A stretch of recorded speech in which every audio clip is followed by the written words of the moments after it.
Good morning, and thank you for joining me today.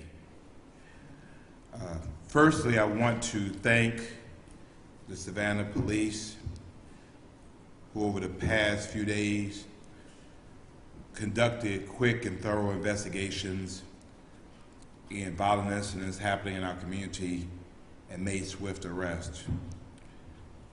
One was in a homicide of a man in the 5500 block of Abercorn Street on Sunday, September the 12th. An arrest was made. And the homicide of 14-year-old Kwame Orr on Monday, September 13th. An arrest was made. And the shooting incident that injured a woman on Chester Street on Wednesday, 2 people were quickly arrested. In all of these cases, 2 things are clear and consistent. 1, tips from the public, and secondly, good police work. And so I want to thank our community. I want to thank the chief and certainly our awesome cadre of police professionals who helped make this happen. Although we try as we might, we can't necessarily prevent violent incidents from happening, but certainly rest assured that if you commit a violent act in our city, you will be caught. And I think this is proof positive that our public is tired of this, and they're going to turn you in. And that is what is happening. It was a rainy night in Georgia, particularly a rainy night in Savannah. Yesterday was the 17th wettest day in Savannah's recorded history, and we've been around for a long time. At this point, somewhere between 5 and 7 inches, with more to come. We experienced a lot of rainfall yesterday. We expect more today and more this week. As you know, there are areas in our city that are prone to flooding, and those areas did flood. A flash flood watch is currently in effect for our area through this evening. I want to thank our mobility services team and all the Team Savannah for diligently monitoring roadways known to be flood prone and closing them when necessary. It's strange enough, I was just talking about this a couple of weeks ago about how we need to be proactive as it relates to rain events. Not necessarily tropical storms, not necessarily hurricanes, but extreme rain events like we're having right now. And what we could do to make sure that we cut ditches, that we could clean drains, to make sure that the water is able to move. The roadways that are closed as of 9:30 a.m. is the intersection of Jefferson and 38th Street, the right lane of southbound Abercorn between 62nd and Durin, the right lane of northbound Abercorn between Durin and 66, and Paulson Street between 60th and 63rd. Please don't try to be our water depth specialist. Don't attempt to gauge it for yourself. If we've closed it, then it's closed for a reason. If flooding continues to be an issue in certain areas, remember, you just turn your car around. Just go the other direction. It takes less time to go in a different direction than it takes for us to try to pull you out of water that is too deep. Your car, although it has many wonderful features, is not a boat, and it will not float. I want to thank City Manager, has gotten an acclimation to this, and he's staying abreast of our areas as necessary, and certainly getting a very good orientation into the Savannah experience when rain comes. City employees have several opportunities this week and next week to get COVID-19 vaccinations and take advantage of our incentive program. The clinics will be at the Savannah Fire Training Center at 280 Organic Road today, tomorrow, and Thursday from 9:30 a.m. to 11:30 a.m. and 1:30 a.m. to 3:30 p.m. That's 280 Organic Road. That's just off of Eisenhower Drive. You turn at the city lot and you go all the way back. Stay to your left, go all the way back. Vaccines will also be available for city employees from September the 28th through the 30th at the same location and times. As the untimely losses continue to grow in our community, it's my understanding that the city of Savannah has lost one of our own to COVID, and our thoughts and prayers and condolences are extended to the family and colleagues of our loved one. The 3rd District Alderwoman, Linda Wilder Bryan, is hosting a vaccine clinic on Thursday, September the 23rd, from 5 p.m. to 8 p.m. at 802 Pennsylvania Avenue. This event is free, it's open to the public, and appointments are not required. The Coastal Health District is also hosting pop-up clinics throughout the city in addition to their regular hours at the health department. You can find the full list of locations and make an appointment at gachd.org/vaccine, gachd.org/vaccine. Walk-ins are also welcome. We need to continue to do all we can do to be vaccinated and to slow the spread of COVID in our community. Our COVID metrics continue to tread down after spiking at the beginning of the month. However, we still have a abnormally high community transmission rate and positive test percentage. Last Friday, I convened our medical advisory team, and city manager joined me, and we reviewed our current situation and analyzed our current downward trend. It is and was a consensus of the group that although we are getting better, we are still far from where we want to be and far from where we need to be. While we all agree that we cannot and should not permit large events, we will allow permitting of outdoor events of 500 people or less with an appropriate COVID protocol plan approved in advance by the Office of Special Events, Film and Tourism. So again, we're acknowledging that our trend is happening, so we are letting our foot off the brake a little bit in recognition of that. So we're allowing permitting for outdoor events of 500 people or less. And again, this is starting in October. And this is for appropriate COVID protocols that are approved in advance. Indoor public events at the Civic Center or the Cultural Arts Center are still not allowed. The city will resume some services and programs at city community centers with mask and social distancing. We feel we have an obligation to continue to provide services that we are charged to provide. So we're going to find a way to provide those and provide those safely. The city management team will produce a reopening schedule in the coming days. For the time being, the city council meetings will continue virtually with live public access, but we are examining plans to hold in-person council meetings by the first meeting in November at the latest. There are some technological challenges that we have to address and overcome, and so we're working on helping to do that to keep our council members and our public safe.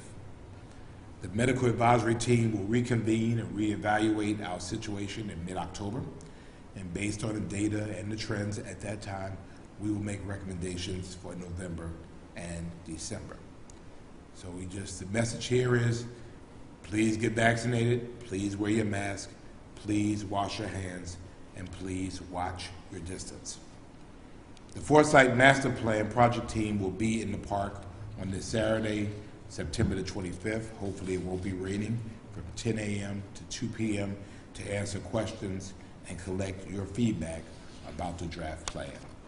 You can also view the draft and submit comments online at friendsofforesight.org, friendsofforesight.org.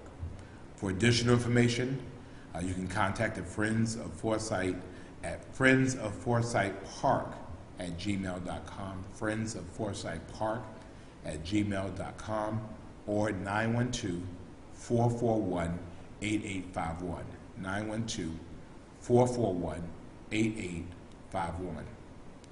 This weekend, you can also join us for the West Side Fights Dirty Cleanup if you live in the 1st District and you have yard waste, tires, or bulk trash to throw away. You can drop off items at 1101 Stiles Avenue, Friday through Sunday.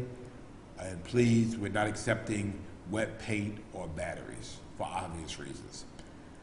This week, I'm excited that the Housing Savannah Task Force will present Savannah's first ever draft affordable housing plan to the City Council.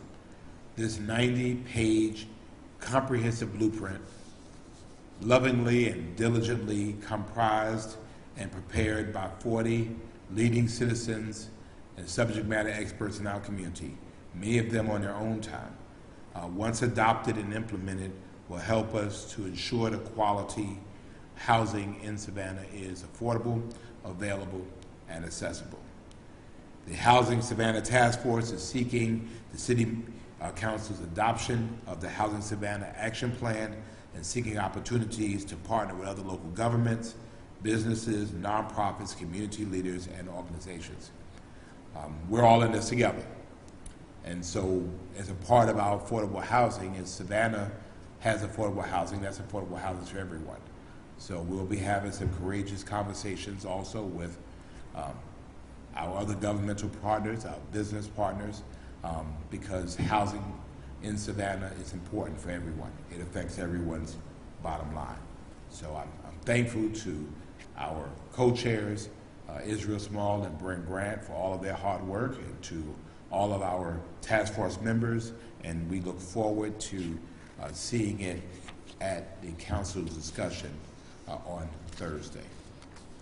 The city will, in the meantime, continue to post educational videos about the Housing Savannah Plan on social media this week.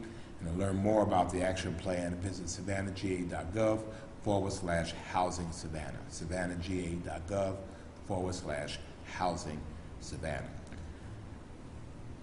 Came home yesterday, and as we talk about housing, and I'm going to go on a little rant, so just bear with me for a moment. I saw these cards, but I was thinking about Housing Savannah, and I got another one of these cards in my mailbox, and I've gotten a bunch of these from time to time. And it says, turn over this card for a very special message regarding your property. I turned it over, okay. I'm looking to buy a couple of more properties around Savannah as is. I can make you a fair cash offer and close on the date you choose. You can close quickly, we pay all the closing costs, stop foreclosure, unwanted rentals, inheritance estates, repair problems, and we have to be very, very careful, and I'm just saying it, because this, I think, contributes to some of our issues.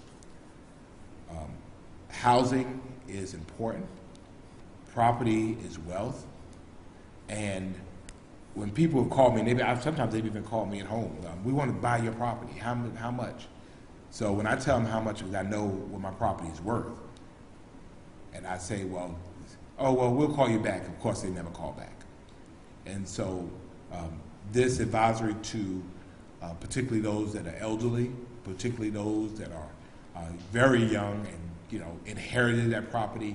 The goal of these things to be able to acquire properties as cheaply as you can for it to be redeveloped or flipped or whatever the case may be. And so particularly in some of our historic neighborhoods, I'm asking for our citizens, be careful about this kind of stuff. The fact of the matter is, it doesn't make sense for them to do it if they're not able to get it at a lower price. And so I've seen these a lot. I'm sure a lot of people have too. I've gotten phone calls on it. I'm sure a lot of people have too. And so when they ask me what I think my house is worth, and I tell them what I think my house is worth, they never call back. Because again, the goal of this is not to benefit the homeowner. The benefit of it is to benefit those that are buying it, to buy it as low as they can to be able to do whatever they're going to do with it. If we're going to address our housing challenges in our communities, the things that these folks want to do with these houses, you could do it yourself. The fact is that you're living on equity in some ways. You're living on an investment. You're living on wealth that you can convert and that you can make it work for you. So I'm just asking for people to take these offers with their eyes wide open, make sure they're very, very clear, and if they're not clear, then speak to somebody that's more knowledgeable in that. But by no means just, hey, just because I'm throwing you some cash, I'm going to go ahead and sell that house.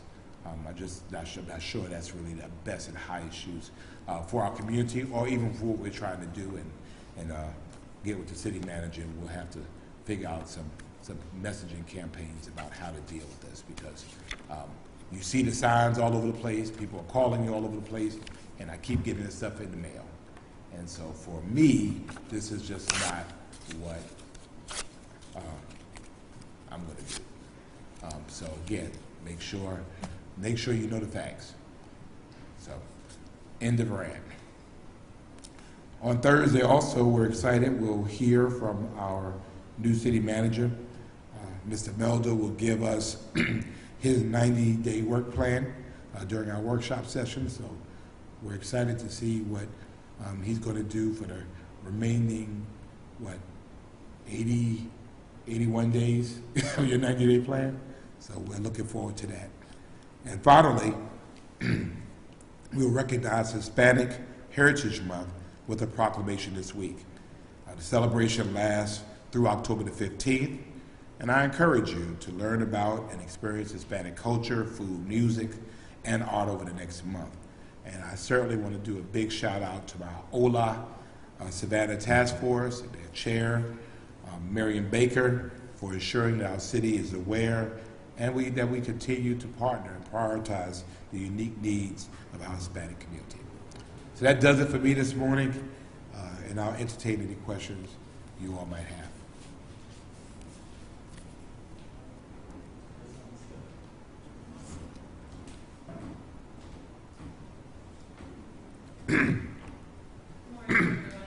Good morning.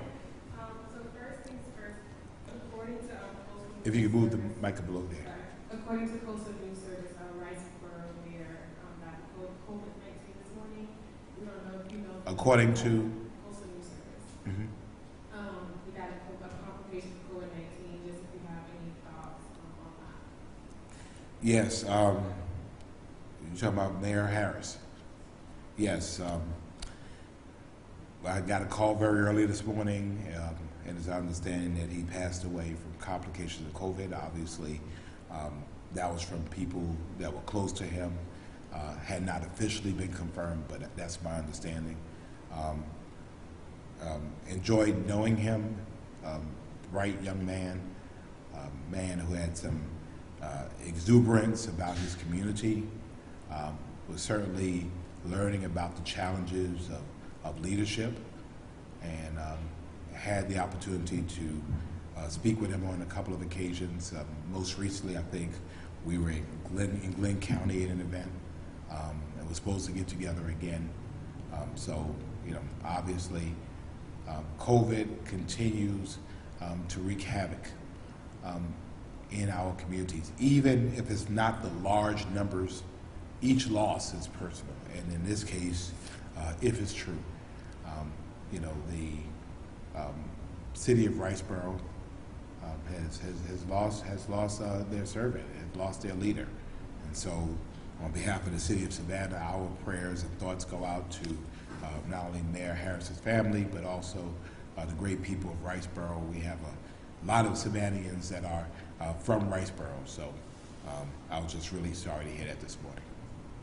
And then moving on to the permits for outdoors, you said that these events need to put in an approved plan in place. What does that look like? What are some of the COVID measures that you want to see them implementing? I think it has to make sense in terms of the amount of people allowed for the space that you're in. I think you have to have, appropriate masking guidelines, social distancing guidelines. I think you have to put a plan together that not only makes sense, but that can be enforced, because we're going to hold someone accountable for that. And we would hate to permit an event that we have to shut down because the plan is not being followed. There's a plan, and then there's the enforcement of that plan. So each situation, each venue is different, so we'll leave that to staff to work out with them individually, but it's something that we want to have. We want to make sure we have a plan for each event that we permit. And so with a crowd of 500 people, as you said, max, I'm assuming it will be hard for everyone to follow some of those COVID-19 if they are enforcing masks. So if those rules are not followed, what does the city do then? Again, the permit is a privilege, and that privilege can be revoked. Again, we say 500 people, but again, it's just depending on the venue. It just depends on what's going on at that venue. Obviously, if it's an athletic event, then obviously it will be a little bit different than if it was an indoor event. So that's why we need to take an individualized approach for each individual event.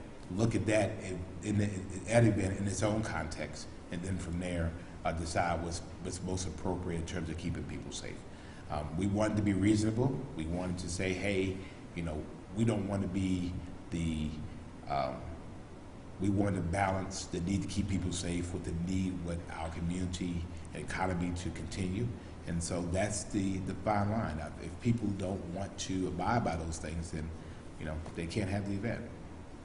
And then have you all looked into, as far as when people start getting back to having outdoor events, if COVID-19 numbers start to increase again, have you all got a plan right now as to what will look like for these events? Every 30 days, as you see, we monitor the numbers every day. Every 30 days, we've gotten together with our medical advisory team, as we did last Friday, and we evaluate where we are. I think it's important to look at trends as it is current numbers, and so if it's not working in October, then we know what we have to do to November. Then we pull back on November. There's several big events, and I mean, again, if our numbers are not there, then our position is we won't have them.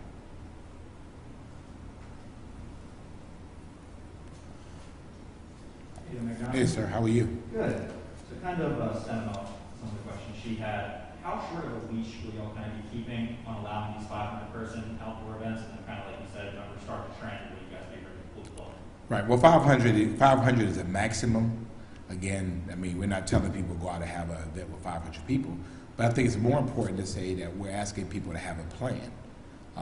This is what is different. So if you have a venue that can support 500 people being socially distanced and remaining safe, then that will be a part of your plan. So I think the key word here is planning, having a plan, communicating that plan, and then being able to show us, because we're not going to enforce your plan. You need to enforce your plan. So show us how you're going to enforce your plan. I think we have some smart people to work for our city, and if it doesn't seem doable, then obviously we won't approve it. And then if numbers kind of keep trending down as we head into the winter months, will that potentially open some doors for indoor public events as well? Yes. Although it's expected that with the fall, which starts tomorrow, that there'll be another spike upward as people move toward more indoor events which is why we're in this big rush to get our vaccination numbers up. Thank you. Thank you. Morning, sir. Good morning, sir. I wanted to get an update on the incentive program that was announced last week. Since being announced now that we've had a week, what kind of interest has that generated here over the past 7 days? I don't have anything in terms of particular numbers. I don't know if you're city manager, but I've heard a lot of interest. I've heard from people that are saying, well, I guess I'll go get the vaccine now. And that's what we want. We want people to get their vaccine. I'll probably, maybe next week maybe we get some numbers. We'll provide what we have thus far. But, if you look, we did it, I think, down on the coastal isles, Golden Isles, I think Brunswick and those are starting to do the same thing. I think cities are recognizing that we play a part in this. And so, we continue to maintain that our path through this is to get our vaccination numbers up. And so we have to do what's best for us. We have to make sure Team Savannah is fortified and ready, not only to be great employees, but to continue to be great and safe for their families that they go to home to every day. Again, we've talked already about the losses, and so we want to minimize our losses, and we know that the vaccine is the way to be able to do that. So we've incentivized it. That's another part of the carrot. I think earlier we had paid time off. Now we're doing cash. And then at some point, the carrot goes away, and then you start seeing more of the stick. But our goal is to protect the city of Savannah and our employees, particularly our employees, at all costs. And so I think you're seeing that in a very gradual, very thoughtful way. And back to the permitting for major events or large events outdoors, the threshold, I guess that the medical advisory team in the city will be looking to hit before they open that back up to more than 500. What would that be? Are we talking May, June numbers, or we're back under 100 for the CTI? It will probably be very close to that. Again, keep in mind, over 100 is still considered significant community spread, and I think we were, 700, 800. So, we're still very high. We're acknowledging the fact that we're going down, but we recognize that we have still a long way to be able to go. There were a couple of runs that are scheduled for October that we're not going to permit. We just can't permit them. There is the Rock and Roll Marathon in November. Again, we're keeping our eyes open on that. We know this is a big event for our community, but I think we prioritize safety. If it's not safe to do it, we will not do it. Thanks. Thank you. You sure there are no other questions coming from on high? All clear. All right. Well, Chief Mentor is here if you all want him. Thanks, Chief. But I just want to thank him and the team for working hard. Again, I think that's rain I hear behind me. So it's coming down. But our message is, and we'll make sure we do a good job of making sure we keep letting people know what streets are closed as they reopen. Again, as you know, it ebbs and flows with high and low tides, so we can predict some of that. Hopefully we'll preemptively close streets that we know might flood, and if you don't have to go out today, we're asking people just to go ahead and stay at home, stay safe. May God bless you all, and may God continue to bless our wet city of Savannah.